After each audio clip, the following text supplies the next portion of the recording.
Hello guys, welcome back to our channel. So in this video, we will be learning about permutations and combinations. Till now, we have learned how to use fundamental principles of counting and solve our problem.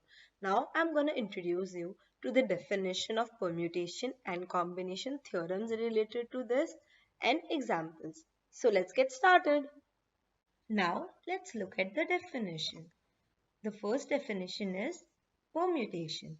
Permutation, it means arrangement of things in a definite order. Next is combination. It means selection of things. Now in permutation, order of occurrence of event is important. In case of combination, order of occurrence of events is not important. Now let's look into it with an example. Suppose you have to select 5 cards out of a deck of cards. So in this case, whichever card is selected first or the second, it is not important. So in those scenarios, we go for combination. But suppose you have to select five people out of 10 people and make them sit in a chair. So then arrangement would be important, and in those scenarios, you can use permutation formulae directly. The next term that we would be looking into is a factorial notation. There are two ways in which we can depict a factorial notation. The first is this and the second is this. And this particular videos, I would be using this notation. There are two ways to expand the factorial notation. The first is ascending approach, in which we multiply whole numbers from 1 to the number n. So factorial n would be equal to 1 into 2. We keep incrementing by 1 till we reach the number n. For example, let's find out the factorial of number 4. So it is equal to 1 into 2 into 3, and we reached the number n. The multiplication of it is 24. The second approach is multiply descending whole numbers from n to 1, which means we start with the number n, we keep subtracting n by 1, and we do this process till we reach the number 1. So factorial n would be equal to n into n minus 1 into dot dot dot till 1. So let's take an example, factorial 5, which is equal to 5 into 4 into 3 into 2 into 1, which is equal to 120. So a very important note, the factorial of a number is only defined for whole numbers, which means n can be replaced by any number that is greater than or equal to 0. For negative numbers, factorial is not defined. Things to remember. The value of factorial 0 is equal to 1. Let's see the proof. We know that factorial n is equal to n into n minus 1. We do this process till we reach the number 1. Now, it means that factorial n is equal to n into factorial of a number which is 1 less than n. Now, factorial n minus 1 is equal to factorial n upon n. So now let's replace n with 1. So we get factorial 0 is equal to factorial 1 upon 1, which is equal to 1. Hence, factorial 0 is 1. So please remember this. This is really important. Now let's look at the theorems. Theorem 1. Number of permutations of r things out of n distinct things. Now the formula is NPR, which is equal to factorial n upon factorial n minus r. It can be depicted as P simple brackets n comma r. Now suppose you have to arrange n things from n things. So basically the selection process is 0. You just need to arrange the n things. So it will be factorial n. So by formula also we are getting the same result, that is factorial n upon factorial n minus n, which is equal to factorial n. Suppose from n things you have to select 0 things and arrange also 0 of them. So you have only one way to do that, and with the help of the formula also we are getting the same result, that is factorial n upon factorial n minus 0, which is equal to 1.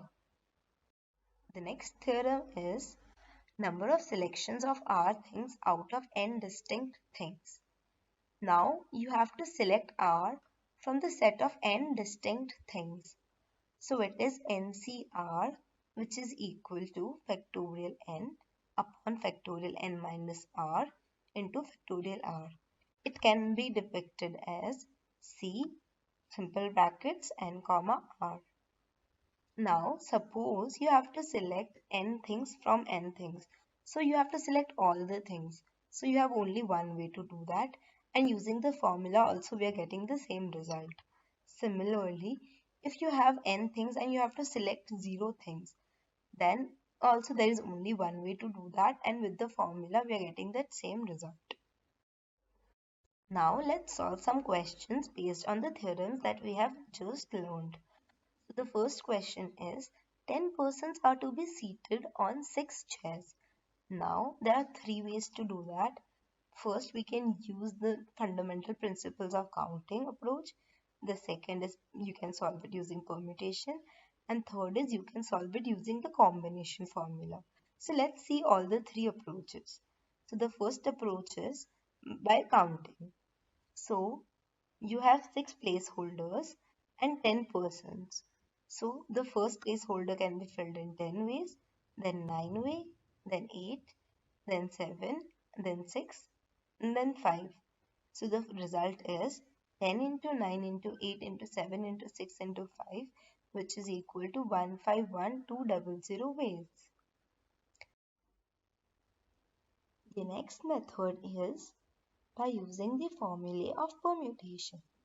Now, the formula of permutation deals with selecting things and arranging them. So this is a very well suited example for the formulae.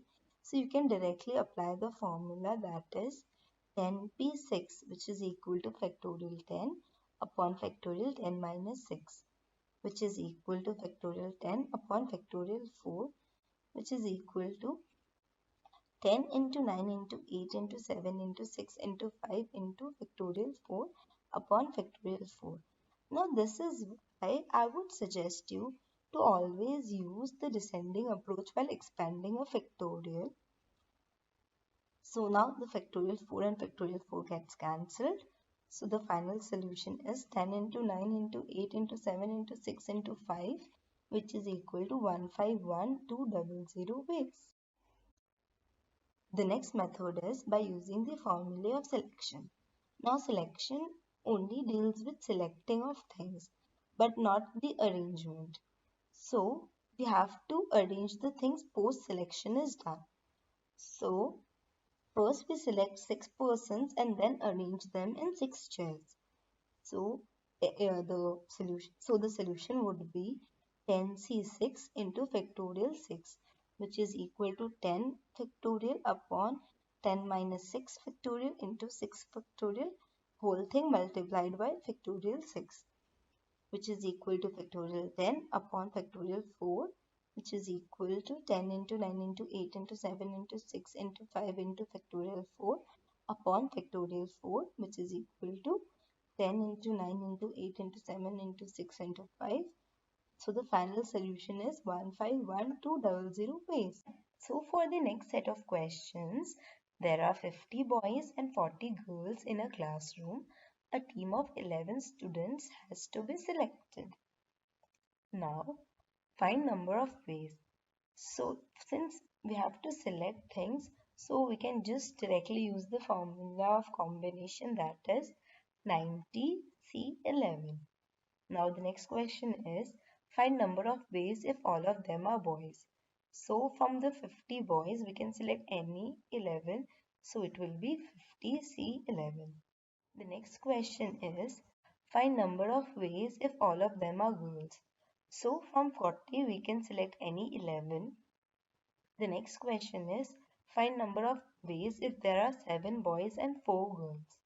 So from 50 we can select 7 boys, and from 40 we can select 4 girls. So the solution is 50C7 into 40C4. The last question of this video is find number of ways if there is at least one girl. So very important note, in case of at least, always think about complementary method. Complementary method basically is from all the possible ways, subtract where this situation will never occur. This I have explained to you in multiple videos.